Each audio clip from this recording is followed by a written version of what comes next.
Update 6.2 is launching tomorrow for Battlefield 5, and I've read through the patch notes. There are plenty of them, so I've now got a much better idea of what this update is really going to do for Battlefield 5. It's definitely a big one.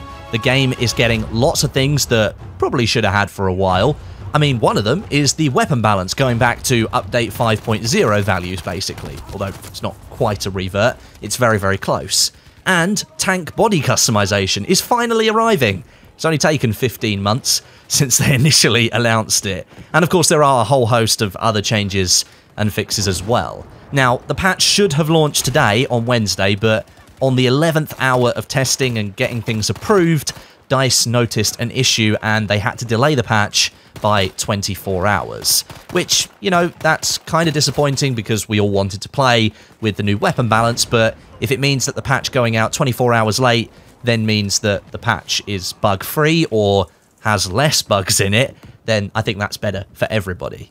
Now, if you want to learn about those weapon balance details, all the nitty-gritty numbers and all the bullet-to-kill stats, I made a separate video late last night, which some of you might have missed. So if you did miss it, I've linked it at the top of the description for you, and you can go and watch that after you've finished watching this one. But of course, there are plenty of other weapon fixes and things coming with Update 6.2 that were all included in the patch notes. So we'll start off with some of those other weapon tweaks and changes.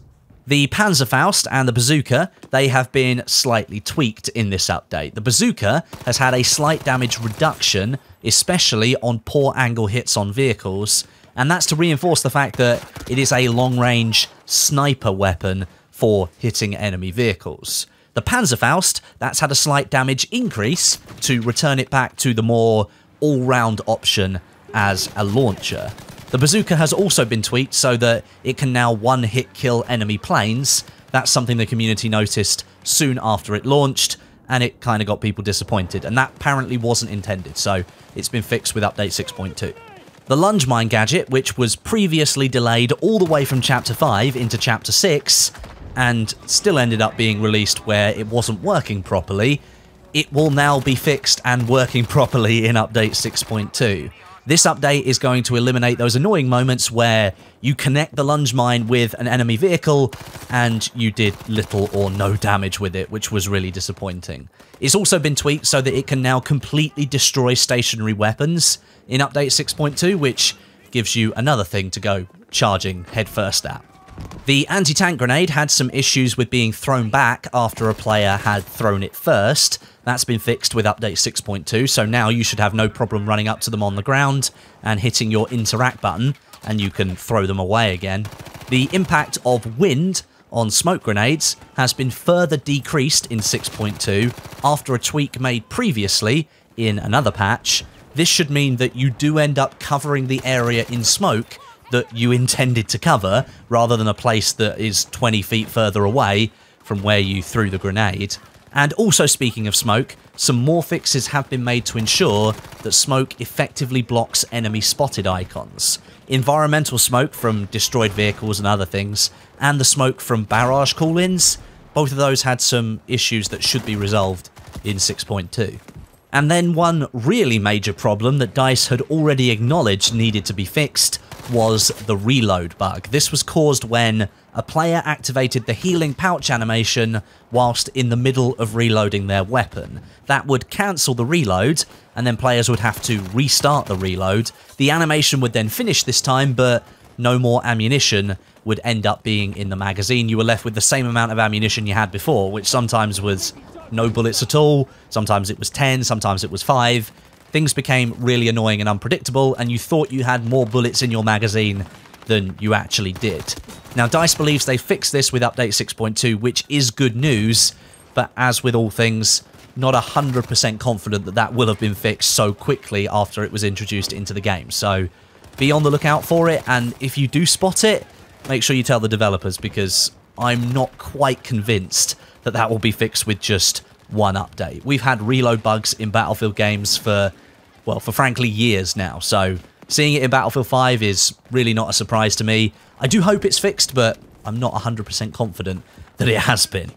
Now, moving on from weapons, we do have a bunch of other fixes and changes that we can talk about with Update 6.2, but I know that a lot of the weapon stuff is what most people were really concerned about, so I wanted to get that out of the way first of all. But onto some other things. There is a large audio update happening with update 6.2, and I've spoken about this before, but I'll quickly recap it here for anyone who might have missed that video. DICE is going to implement a new prioritization system that's going to reduce the occurrence of important sounds being silenced due to performance limitations. So this should mean, once this is applied, that you will have a more consistent audio experience, and that can be really important in more chaotic scenarios. The system is going to prioritize sounds that will help you understand the current gameplay points, so things like weapon firing sounds, footsteps, and vehicle engine noises, all those kind of things, they will be of high importance. And then the system is going to downgrade some of the less important stuff, like ambient sounds, for example. And then alongside that new system, there's going to be a new option in the audio menu that will allow you to change the kill notification sound. You're going to have a couple of options. The launch sound that came with Battlefield 5, which genuinely I can't now remember, because at the moment it's been replaced with the Battlefield 1 sound, which will be your other option, and then a third option is to completely turn it off. The Battlefield 1 sound will become the default, so if you prefer the launch sound from Battlefield 5, you'll have to go into the audio menu after update 6.2 and change it back to that if that's what you want. Okay, some other stuff. If you're lucky enough to get multiple headshots in a row in a short period of time, the points feed at the bottom of your screen, that's now going to stack the headshot icons instead of showing them one by one. So for excellent snipers like Stode, that's going to make their videos look even more impressive. Then the Solomon Islands map, that's only just been released, that's going to see a lot of tweaks to improve gameplay. You probably won't notice most of these, but I'll rattle off a few of them. Lots of the out-of-bounds areas, they're being bolstered to stop players using them to get to parts of the map that they shouldn't be in. The rain particle effects will now be properly applied across the entire map. Some of them weren't working properly. The spawns on the map have been improved to stop you randomly appearing in front of enemies and being instantly shot. The transparency of water has been updated so that you can see it at the right angle.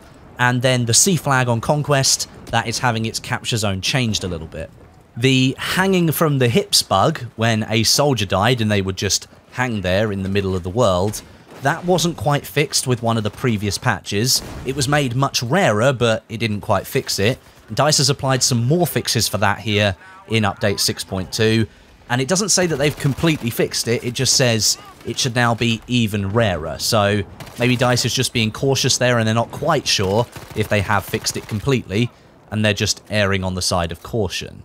On the Wake Island map, DICE is now asking players to be careful around the large fuel tanks. And I can only think of one reason why you'd need to be careful around a fuel tank. So I think things are about to get a bit more explosive on the Wake Island map.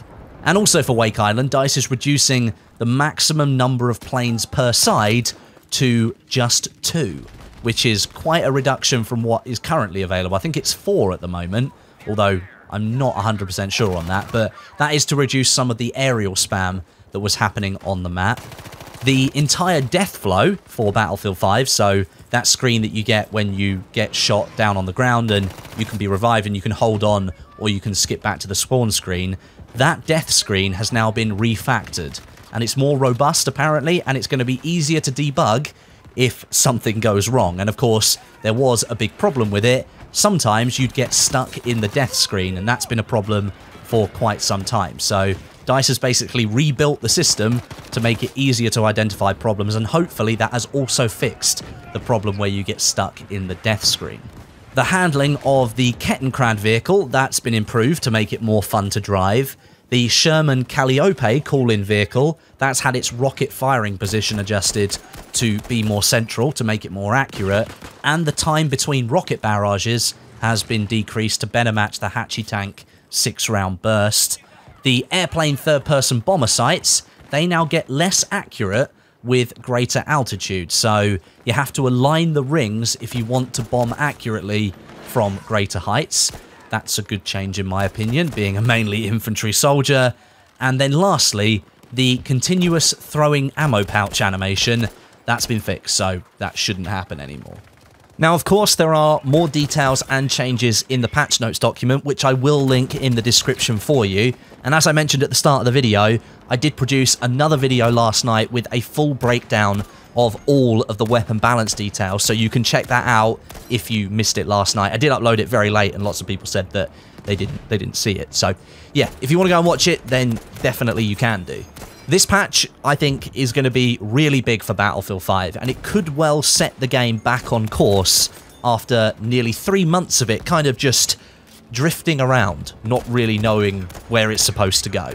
I think it's a good thing that DICE have kind of stepped all the way back with the weapon balance and have gone with something that is much less severe overall, and I really think that it should just stay that way now until whatever Battlefield game comes next in 2021. It's something that's so core and fundamental to the game that it should kind of just be left alone now. It's the next game's problem, is basically what I'm saying. But thanks very much for watching this video today, guys. Leave me a rating and a comment. It is always appreciated. And I'll catch you guys in the next one.